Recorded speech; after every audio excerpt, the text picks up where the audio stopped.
This is Vijayamohan Gandhi, legal consultant. హైదరాబాద్‌లో హైడ్రా చేస్తున్న కార్యక్రమాలు ఎన్నో పెను సంచలనంగా మారాయి. అలాగే సంక్షోభానికి కూడా దారితీసే అవకాశాలున్నాయి.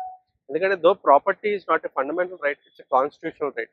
ప్రాపర్టీని హ్యాండ్ ఓవర్ చేసుకోవాలన్నా, డిమాలిష్ చేయాలన్నా ఒక డ్యూ ప్రాసెస్ ఆఫ్ లాని ఫాలో అవ్వాలి. ఇక్కడ అది జరగట్లేదు. దీని ద్వారా ఏమవుతుందంటే కొన్ని లీగల్ కాంప్లికేషన్స్ అనేవి అరైజ్ అవ్వబోతున్నాయి.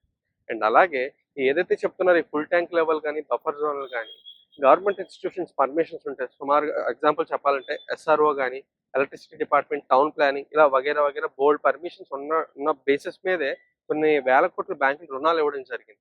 మరిప్పుడు వాటి పరిస్థితి ఏంటి? ఈ చర్యల వల్ల కొన్ని వేల కోట్లు, ఎన్నో వందల వేల అకౌంట్లు ఎన్‌పీఏగా మారే అవకాశం ఉంది. ఎన్‌పీఏ అంటే నాన్ పర్ఫార్మింగ్ అసెట్. ఇది బ్యాంకులకి ఒక సంక్షోభం అనే చెప్పాలి. కొన్ని వేల కోట్లు ఎన్‌పీఏగా మారితే అది ఆర్థికంగా బ్యాంక్‌ని ఎఫెక్ట్ చేస్తాయి. దీనికి సరైన ప్రణాళికతో రాకపోతే ఒక సంక్షోభాన్ని చూడబోతున్నాం.